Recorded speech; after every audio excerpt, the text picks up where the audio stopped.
Good morning, students. This is Kavalpreet. So we have finished the economy lecture 1. तो this is lecture part 2. ये page हमने कल किया हुआ था जिसमें हमने ये name of the crop, month sown, month harvested और source of irrigation. This was your homework which you have to do. तो अब हम आगे चलते हैं. इस पेज को करने के बाद हम आगे इस पेज पे बढ़ते हैं. The next page, will the land sustain. यहाँ से आज का क्लास शुरू होगा. So let's continue. Land is a natural resource which is necessary to be very careful in its use. So land basically एक नेचुरल रिसोर्स है. We know what are natural resource and what are human made. Natural resource जो प्रकृति में already present होते हैं और human made जो हम बनाते हैं, जैसे bridges, trains, these all are human made and natural resources are like mountains, rivers. ठीक है. फिर अब ये बोल रहा है लैंड जो है वो भी एक नेचुरल रिसोर्स है which is necessary to be very careful in its use. So we have to be very careful how we are using the land. It is indicated in scientific reports that modern farming methods have used the natural resource base. तो आज की जो modern farming techniques हैं उन्होंने natural resource को काफ़ी हद तक यूज़ कर लिया है. नेचुरल रिसोर्स को यूज़ करते हुए लैंड को काफ़ी हानि पहुंचाई जा रही है. जब हम मॉडर्न वेज यूज़ करते हैं तो हम पेस्टिसाइड, फर्टिलाइजर्स, इन सारी चीज़ों का यूज़ करते हैं. This causes the land degradation. That is a big problem. So there are many areas in which green revolution is associated with the loss of soil fertility because of increasing the use of chemical fertilizers. So as I told that as we are using land, that is a natural resource. Okay, but when we are continuing growing the crops, we are actually losing the fertility of soil when we use so much of chemicals and fertilizers. We have to use the chemicals and fertilizer to हम क्यों use करते हैं? हम इसलिए करते हैं ताकि खेती और हो, और ज़्यादा प्लांट्स ग्रो हों, और ज़्यादा प्रॉफिट हो. बट मीनवाइल जो these chemicals and fertilisers, they are causing the land degradation. They are polluting the land and the soil ultimately loses its fertility. Now next, the water table below the ground has been reduced by continuous use of groundwater. सो जो water table है under the ground, it is continuously losing the ground water. जैसे लोग आजकल वो boring कर लेते हैं तो नीचे से पानी, अंडरग्राउंड वाटर से पानी खींच के बाहर, तो इतना ज़्यादा यूज़ हो रहा है कि अंडरग्राउंड वाटर में पानी बच ही नहीं रहा है. Environmental resources such as soil fertility and groundwater are built over many years. After destroying it, it is very difficult to restore them. So the soil fertility, मतलब soil की जो ये उपजाऊता है वो चीज़, और ग्राउंड वाटर. ठीक, तो जो ग्राउंड वाटर है और सॉइल फर्टिलिटी है, इसको बहुत सारे साल लग जाते हैं बनाने में, और अगर once it's lost it will take much of the time to restore. So it's necessary to take care of the environment to ensure future development of agriculture. So we have to ensure the future development of the agriculture. So there is a activity here. After reading the following reports from the newspaper, magazine, write a letter to the agriculture minister in your own words, telling him how to use the chemical fertilizers and how the use of chemical fertilizers can be harmful. So basically in this it's given कि you have to write a letter to the agriculture minister telling him कि chemical fertilizers क्यों बहुत ज़्यादा अगर हम use करेंगे तो वो कैसे हार्मफुल हैं, इस बारे में बताना है. You can do this activity in your copy as homework. Since you can write a letter, it will also benefit you in the English lectures too. So यहाँ पे देखिए chemical fertilizers के बारे में नीचे दिया भी हुआ है. Chemical fertilizers provide minerals which dissolve in water and are immediately available to plants. So chemical fertilizers, these provide minerals which dissolve in water and are immediately available to plants. These are immediately available to plants. But these may not be retained in soil for long. They may escape from the soil and pollute groundwater, rivers and lake. So chemical fertilizers easily plant intake तो कर लेता है, पर ये ज़्यादा देर तक soil में रहते नहीं हैं, जिसकी वजह से ये नीचे चले जाते हैं अंडरग्राउंड वाटर में, और सॉइल को और अंडरग्राउंड वाटर सबको, रिवर्स को, लेक्स को, सबको पॉल्यूट कर देते हैं. Chemical fertilizer can also kill bacteria and other microorganisms in the soil. So you have heard about rhizobacteria. These lives in the root nodules of the plant. So basically ये लोग मदद करते हैं प्लांट को grow करने में, लेकिन ये इस तरह के जो केमिकल फर्टिलाइजर्स हैं बेसिकली ये क्या करते हैं, ये किल कर देते हैं इस तरह के बैक्टीरियाज को. So this means some time after their use the soil will be less fertile than ever before. So ये रिपोर्ट कहाँ से ली गई है? Down to earth. Down to earth is a magazine जो इन्वामेंटल पॉल्यूशन या environmental से related जो है आर्टिकल्स को लिखती है. Now next, the consumption of chemical fertiliser in Punjab is highest in the country. क्योंकि पंजाब में सबसे ज़्यादा खेती बाड़ी होती है तो वहाँ पे हाईएस्ट नंबर पे केमिकल फर्टिलाइजर्स का यूज़ किया जाता है. The continuous use of chemical fertiliser has led to degradation of soil health. So the continuous use of soil fertiliser has led to degradation of soil health. So Punjab farmers are now forced to use more and more chemical fertilizers and other inputs to achieve the same production level. This means cost of the cultivation is rising very fast. So what this means कि cost of the cultivation is rising very fast. जो जैसे जैसे fertiliser use करेंगे वैसे वैसे और ज़्यादा खेती बाड़ी होगी और प्रोडक्शन होगा. फिर जब और प्रोडक्शन होगा तो और सेल होगी और फिर इसकी वजह से prizes of the crops will increase. Now, fourth point is, how is land distributed between the farmers of Palampur? You have come to know how land is important for farming.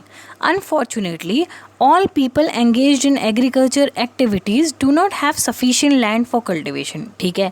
So as you have heard in the chapter, Palampur के लोगों के पास बहुत सारा land है, लेकिन यहाँ पे जो लैंड है एग्रीकल्चर एक्टिविटीज़ के लिए, पर हर किसी के पास सफिशिएंट लैंड नहीं होता है एग्रीकल्चर के लिए.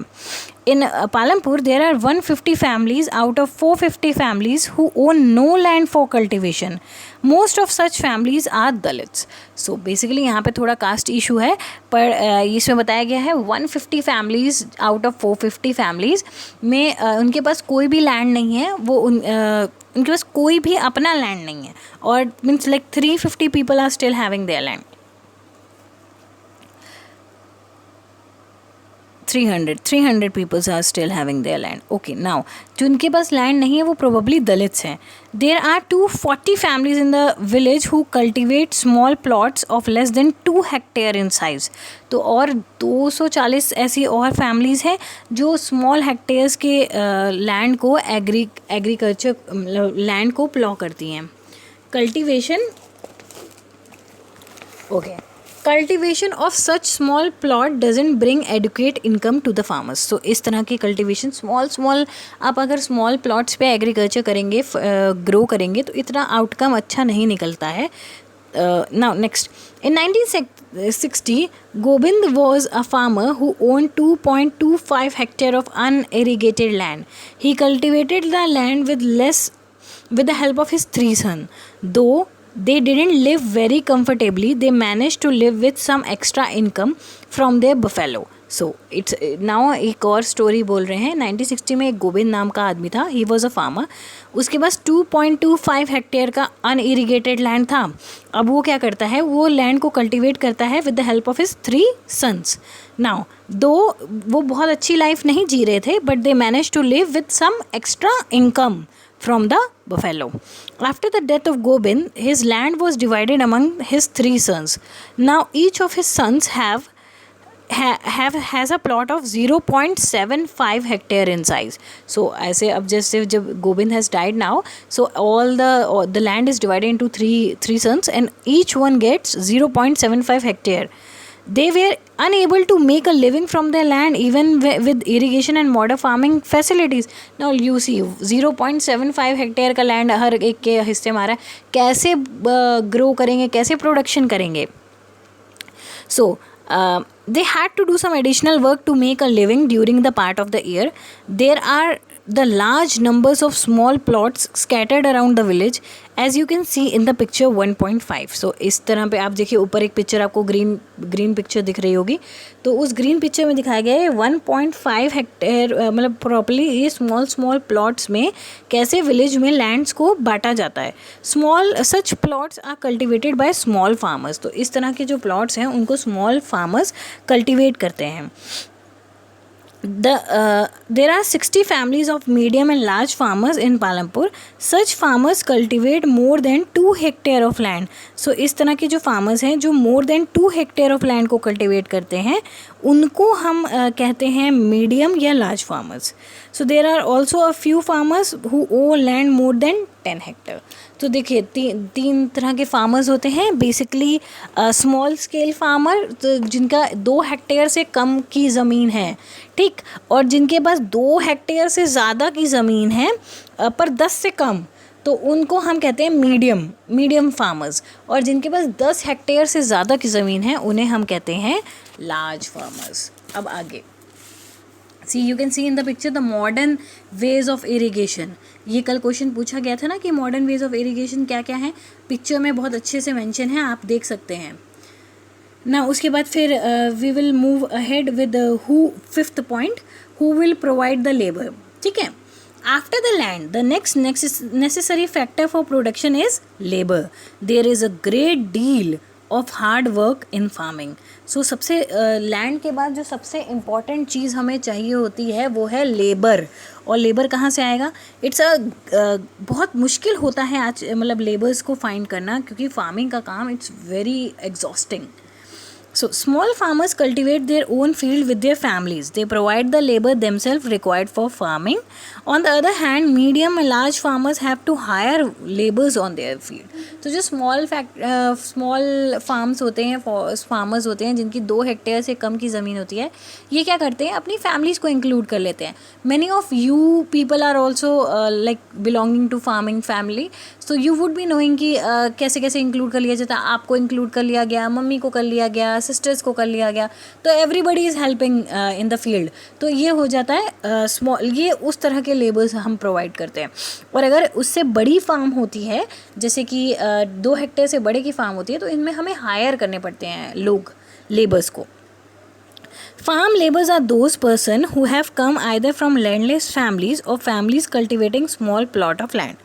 Farm laborers do not have any right over the crop grown on the land. They are paid wages for their work done on the land. So who are farm laborers?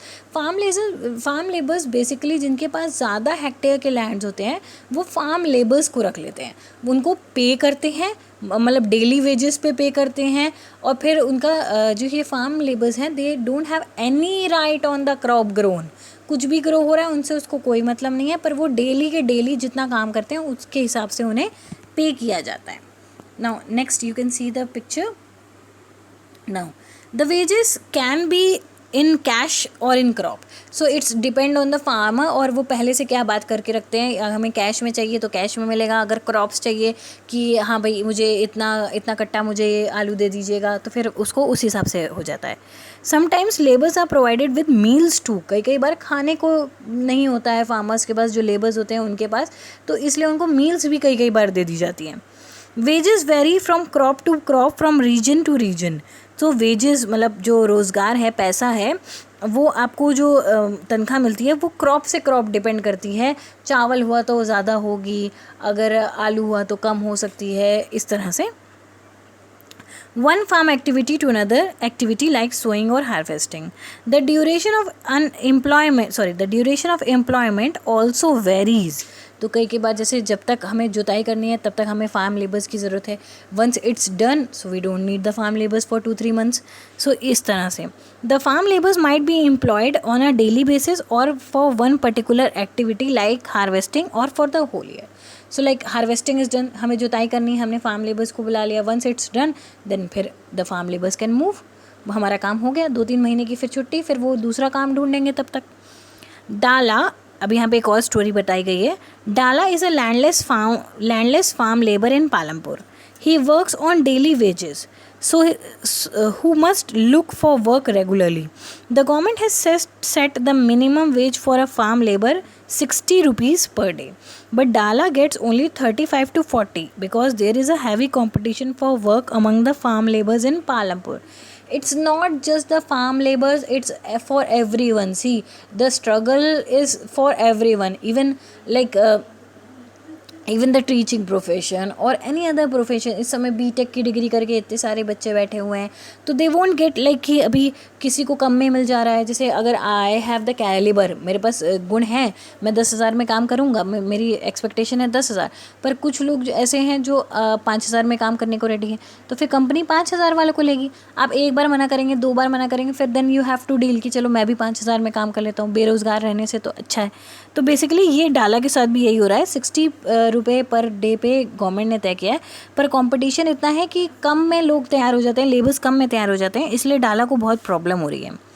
That is why the labours agree to work. Dala complains about his situation to Ramkali the another farm labour. Dala अपनी situation Ramkali से बता रहा है। ऊपर आप जो photo देख रहे हैं वो डाला और रामकली हैं, वो आपस में इस बारे में बात कर रहे हैं। Now we will come down the capital needed in farming, ये वाले पेज पे। So you have already read that the modern farming methods require a great deal of capital. So the farmers now need more money for cultivation than before. So जैसे कि हमने already देखा हुआ है कि जो farmers हैं वो आज के समय में उनको ज़्यादा से ज़्यादा पैसे की ज़रूरत है कल्टीवेशन करने के लिए, पहले से ज़्यादा। ऐसा क्यों होता है? पहला, most small farmers have to borrow money to arrange for the capital. पहली चीज़, they borrow from large farmers or the village money lenders or the traders who supply various input for cultivation. The rate of interest on such loans are very high. They are put to great distress to pay the loans. So इस तरह के small farmers क्या करते हैं, ये क्योंकि इनके पास खुद का पैसा नहीं होता है, और तो अपने कैपिटल्स को अरेंज करने के लिए, जैसे जिनके 2 हेक्टेयर से कम के फार्म है और फिर they have the farm, they want to plough, पर उनके पास इतना कैपिटल नहीं है, इतने पैसे नहीं हैं, तो वो क्या करेंगे, बड़े बड़े जो विलेज के मनी लेंडर्स हैं, ट्रेडर्स हैं, उनसे पैसे लोन पे ले लेंगे और फिर उनको बहुत मच हाई इंटरेस्ट पे करना पड़ेगा। कई बार वो पे ही नहीं कर पाते हैं और उनका लैंड हड़प लिया जाता है। इस तरह की चीज़ें हो रही हैं। फिर now second, the contrast to the small farmers, medium and large farmer have their own saving from farming, they are thus able to arrange for the capital needed. ठीक, तो सेकंड वाला पॉइंट बोल रहा है कि स्मॉल फार्मर्स के से की तुलना करें तो जो मीडियम फार्मर्स हैं और जो लार्ज फार्म्स हैं वो अपनी ही प्रोडक्शन से सेविंग्स कर लेते हैं। जैसे उनके पास बड़े लैंड्स हैं तो बड़ी कमाई आएगी, उसमें से काफ़ी जितना प्रोडक्शन में लगा, जितना कैपिटल में लगा, फिर जो बच गया वो उनकी सेविंग हो गई। पर जो स्मॉल फार्मर्स होते हैं उनको ये सुविधा नहीं मिल पाती है। So this is it we will be doing till now, and in the meanwhile I have given you the questions. Worksheet number 2, how did spread of electricity help farmer in Balapur? What are important steps taken to increase the irrigation? What are non-farm production activities taking place in your region? फिर definitions है physical capital और economy की। You have to do this in the copy, get it ready, get it checked once the school is open. Thank you.